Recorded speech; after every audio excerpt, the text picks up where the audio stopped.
What is certain is that this seemingly unexplainable mass hysteria continues to spread throughout the heartland, with injuries reported to be in the thousands.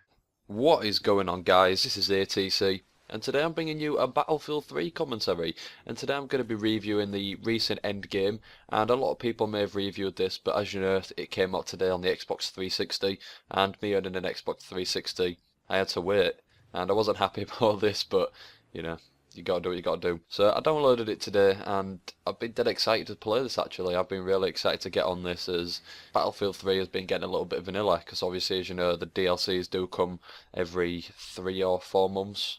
I think it's every like 3 months. Either way, I'm just going to give like a quick review on this, and I haven't played a great amount, and I haven't managed to get the best of gameplay, so I've just got like different bits from different maps and different game modes, and just thrown it all together. So I'm just going to do a quick review, and I'm going to start by the actual maps themselves, and the maps are absolutely gorgeous as usual, you know, they always manage to impress me whenever DICE bring out a new map. The textures on them are so nice, as usual. They've stuck to the things that they do best and keeping the maps nice and big. You know, the maps look really nice, and they're really nice to play. Sometimes there is a little bit of clutter on the ground that you do manage to get stuck in, like sometimes you'll get stuck behind a tiny little wall on the floor that you don't seem to realise, and you know, little stuff like that. You know, that's all I can really complain about on the maps, but there are complaints I can make about the maps, but I'll get into that a little bit later on. So overall, the maps are really nice. I'm really surprised. I haven't really been watching much gameplay or much reveal of it, because I just simply haven't had time lately. You know, I've been getting ready for my holiday, and I've been trying to make as many videos as possible, which I will add has been extremely hard in between work and college, and you know, just everyday stuff. So I've been making as many videos as possible, and I've managed to rack up a couple, and I'm aiming to get 6, and then I've got to get 2 out for Yaush whilst I'm away. So in total I've got 8 videos to make, and I think I've already made like 2, so it's going to be extremely difficult. I'm going to do this, and I'm going to do one more before I go away, and then I'm just going to save the rest to upload whilst I'm actually away, but I'm straying away from the actual point of this video. So now I'm going to get into the actual gameplay itself, and the gameplay that I've experienced so far is very good, but there are slight complaints.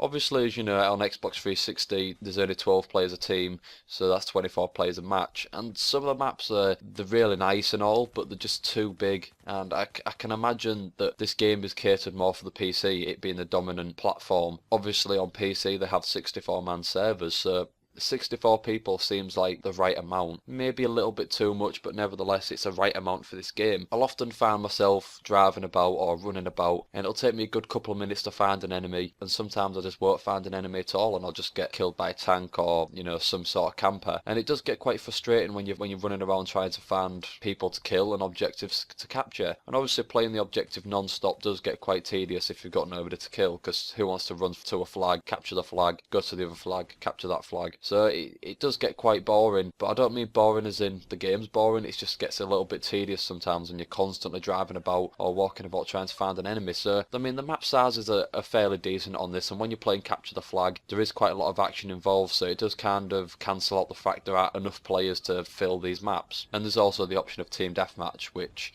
I think I played 2 games of team deathmatch. One of them was on the railroad one, the railway, I believe, and then the other one is some of the gameplay that I got in here, and I can't remember the name of that map. It's you know, forget it, I can't remember what it's called. But the railway map, I didn't enjoy playing team deathmatch on that. I don't know why. It was just I know I'm sounding really picky right now, but it was just a tad too small, and I didn't enjoy it because I was just constantly getting spawned on, and I was spawning and getting knifed, and it just wasn't a pleasant experience. So I'm gonna tend to stay away from that map from now on. So like I said, the gameplay itself is really nice.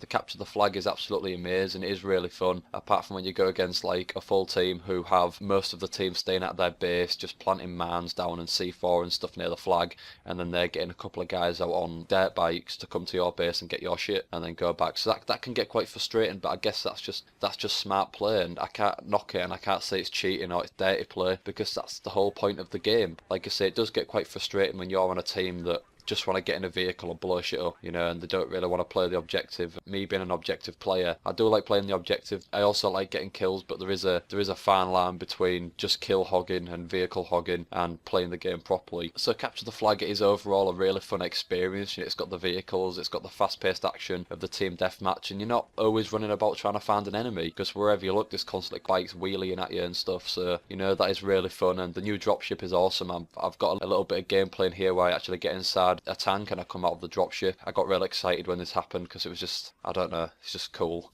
It's just enjoyable, you know. I'm really pleased with the DLC. There's not much more I could really ask for. I could have asked for some more weapons, but that's just me being a little bit picky. And some of the maps maybe condensed down a fraction for the conquest. I haven't tried Rush yet. I've just remembered that I forgot to play Rush.